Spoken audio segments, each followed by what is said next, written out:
Bom, no final de agosto até agora, as ações do Banco do Brasil caíram mais de 11% e recentemente elas divulgaram os resultados e alguns ficaram assustados com esses resultados. E quem tem Banco do Brasil na carteira muitas vezes se pergunta: poxa, será que faz sentido manter essa ação aqui?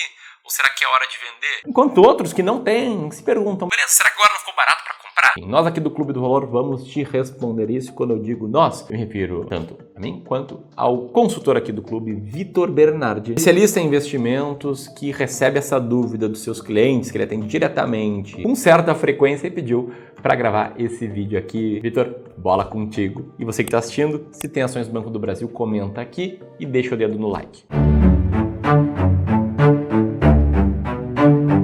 Boa, Ramiro, vamos lá. E por falar em medo, o que mais o mercado estava esperando era ainda mais retração. Um artigo da Infomoney seguiu na mesma linha, com base nas opiniões dos analistas. E era esperado que a estrela de Banco do Brasil brilhasse menos, principalmente quando comparada com outros grandes players, como Bradesco e Itaú. Por outro lado, o Bradesco BBI esperava para a BBAS3 um lucro 8% maior em comparação com o trimestre anterior, na casa dos 9,5 bilhões. Já o Bank of America esperava um risco de queda para o Banco do Brasil, bem modesto, de acordo com o banco, mas ainda assim a expectativa não foi muito favorável. A XP segue a mesma linha e ainda dizia esperar resultados pouco inspiradores, com lucratividade lateralizada para o bancão. E como foi que o resultado veio? Bem em linha com o que esperavam os analistas. Ainda assim, 9,5 bilhões de lucro, uma alta de 8%. Lembrando que a projeção para o próprio BB é terminar o ano com um lucro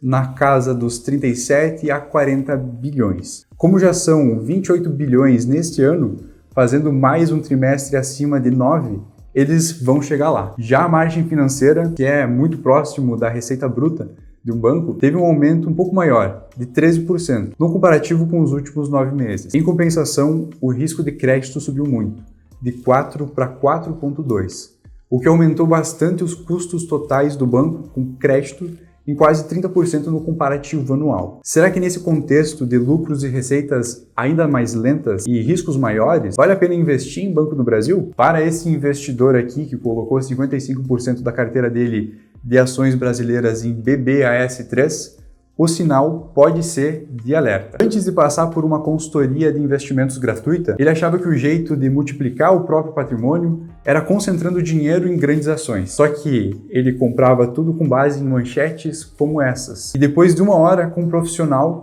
ele recebeu um plano de ação que mostrava exatamente como ele poderia diversificar a carteira dele com rentabilidade e segurança. E isso acontece com todos os investidores que decidem participar de uma consultoria de investimentos gratuita aqui do Clube do Valor. Na média, esses investidores saem de uma reunião se sentindo muito mais seguros para investir. Então, se você ainda quer concorrer a uma dessas 7 vagas gratuitas, que ainda estão abertas para a próxima semana, é só apontar a câmera do seu celular para o QR Code que está passando aqui na sua tela ou clicar no primeiro link aqui da descrição. Inscreva-se e aguarde nosso contato. Mas afinal, o que tudo isso significa? O que está acontecendo com o Banco do Brasil agora para reportar resultados como esses? O que esperar para os próximos meses? Bom, eu posso citar 3 coisas e a terceira é a mais preocupante. A primeira: Banco do Brasil deve finalmente ser beneficiado com o caso Americanas, que aconteceu lá em 2023. Mas como assim, Vitor? O que tem a ver com Americanas? Lembra que no começo do ano passado, uma operação da Polícia Federal deflagrou uma fraude bilionária nas lojas americanas? No final de 2022, o banco retirou do balanço patrimonial mais de 1,3 bilhões, devidos pelas Americanas. O que significa que o banco entendeu que aquele dinheiro foi um montante perdido, pelo menos naquele momento. Agora a varejista ela deve pagar aproximadamente 30% do valor de volta ao Banco do Brasil. E esse montante financeiro deve agregar no balanço final do bancão, mas está bem longe de ser a grande solução dos problemas do Banco do Brasil. Em segundo lugar, o Plano Safra,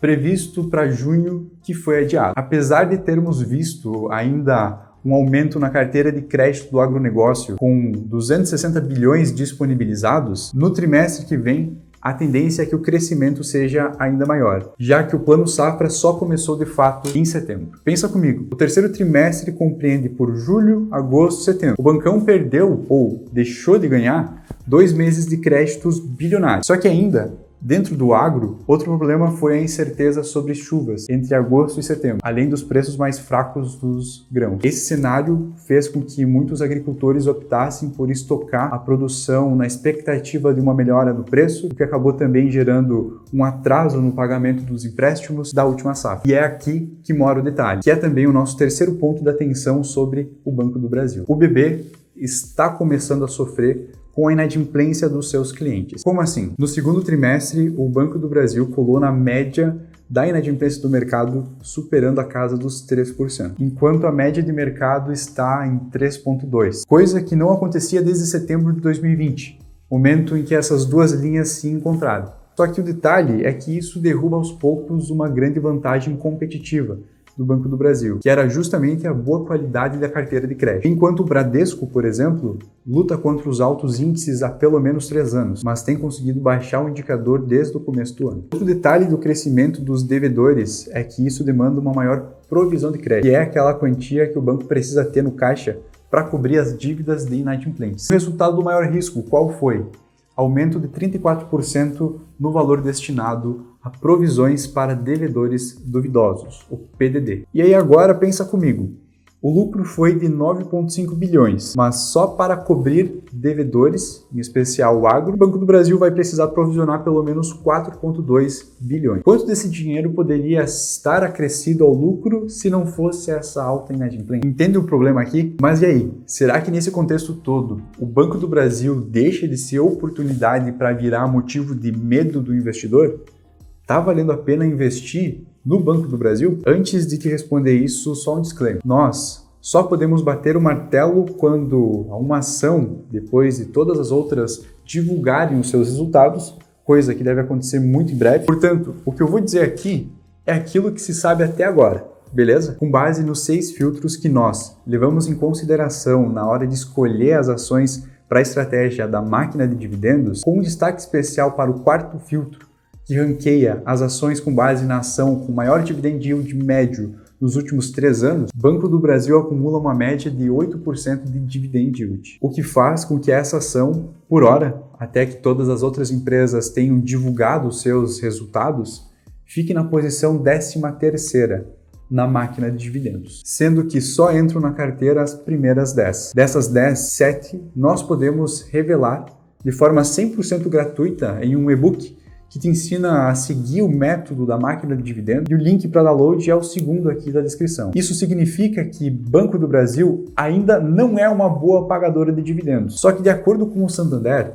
além de boa pagadora, ela é uma ação barata. Será mesmo? Na teoria, podemos dizer que empresas de dividendos são empresas baratas, ou não caras, já que o dividend yield mede a rentabilidade dos dividendos em relação ao preço das ações da companhia. Isso pode significar duas coisas. Se o dividend yield da ação for alto, primeiro, ou ele teve um lucro não recorrente e aquele dividend yield não vai se repetir, ou segundo, quando ela está com um preço abaixo do mercado quando comparado com o dividendo pago. Mas nesse ponto, eu tenho 3 coisas para ponderar junto contigo. A primeira é que, apesar de estar em 13º lugar, existem outras 12 ações que pagam melhores dividendos do que ela. A segunda é que na estratégia das ações mais baratas da bolsa, os bancos ficam de fora, porque não é possível calcular o earning yield por questões contábeis. Então, na prática, o Clube do Valor não investe em bancos em uma estratégia de ações descontadas. Por outro lado, dentro da máquina de dividendos,